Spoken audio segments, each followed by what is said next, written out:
Straight away, cut across to breaking news coming in. The big question being asked: did low visibility turn fatal for Ajit Pawar?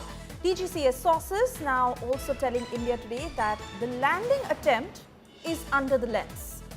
Probe that is underway to nail whether it was misjudgment or a technical glitch. Baramati uncontrolled airport, where the ATC services are obviously very limited.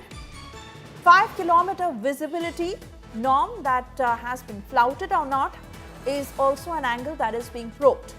The crew tried to land within 3 kilometers visibility. The first landing attempt that had failed, that was attempted at about 8:30 in the morning, but the pilot responded saying that the runway is not visible, it is not in sight. Then a second attempt that was actually on by the pilots at about 8:42 in the morning, but that too failed, and it was at 8:43 when the ATC supposedly had given the clearance to land, but there was no response from the pilots.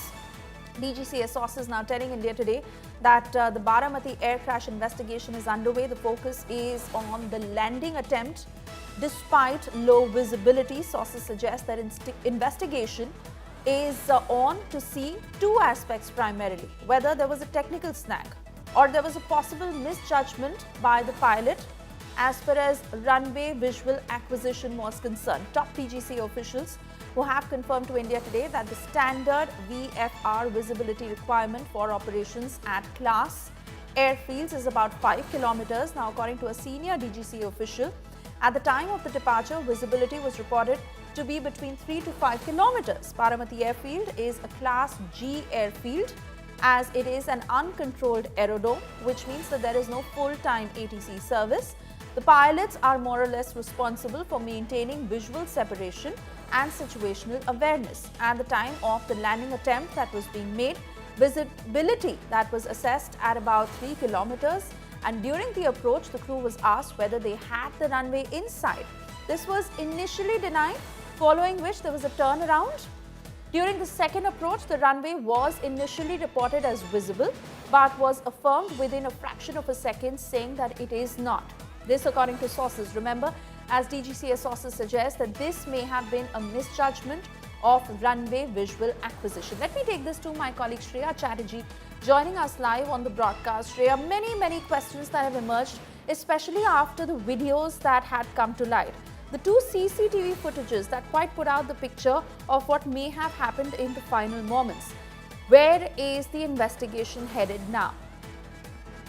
Well, one thing is for clear, Suesha, the investigation is focusing on why the landing was initiated despite there was a low visibility.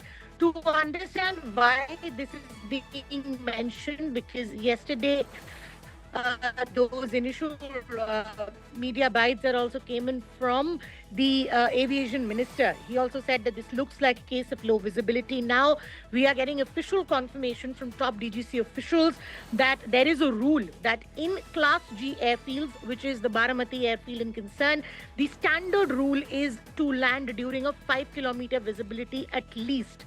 However, during the time of the landing, the ATC, the operational ATC over there, which is managed by a flying club, said that the visibility was around 300 kilometers. Even then, despite initial non-visibility of the airfield, why did the landing happen? They will also be, though, looking at whether there was a technical snag, if at all, at the aircraft's point of view. That's also gonna be looked at.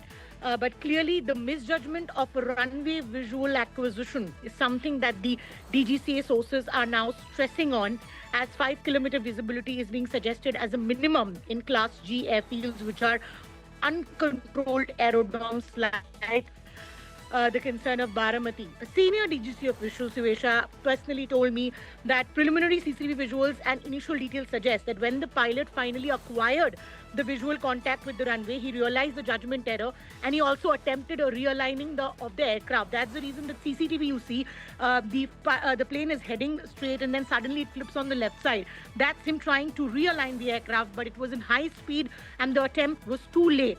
for a safe execution. So an unfortunate incident, though important to mention, this was not one of the first flight for the pilot at Baramati. This aircraft even has traveled to Baramati quite some time because they operated with Ajit Pawar multiple times. But these are now the investigation angles.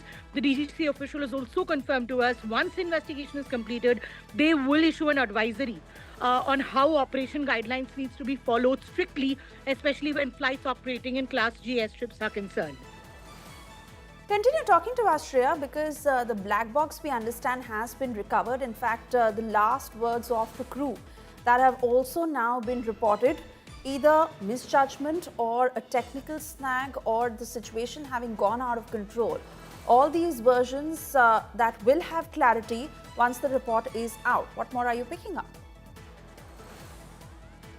But the DVR, the recordings, those have been secured because they were a part of the tail of the aircraft. Remember, that tail was probably one of the only bits that was remaining of that aircraft. They have acquired those. They will be sent for forensic analysis. And the initial reports of what the crew said, that message came in as a confirmation via the ATC that's being operated there by the flying schools, the two flying schools that have been operating that ATC. That was the last transmission that they got from the crew, which suggested something terribly went wrong.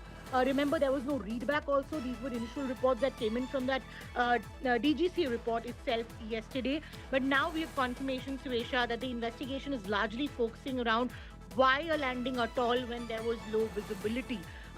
Whether a technical snag is also being looked at, but another angle, as I'm saying, and I have been suggested by top DGC officials, is possible misjudgment of a runway visual acquisition. It's anyway difficult to operate on airstrips like that concerned of Baramati with a low visibility, as they say that the minimum visibility factor rule that's maintained by DGCA is 5 kilometers usually, despite with a 3 kilometer visibility. Why was the landing done? Whether there was a high workload pressure, all these things will be looked at. All right, Shreya, many thanks for getting us those details. Of course, we wait and watch what comes out in that report. Extremely crucial, especially after the many videos that have emerged. The black box that has also revealed the conversation and the last words by the crew. But the truth certainly awaited what claimed those 5 lives.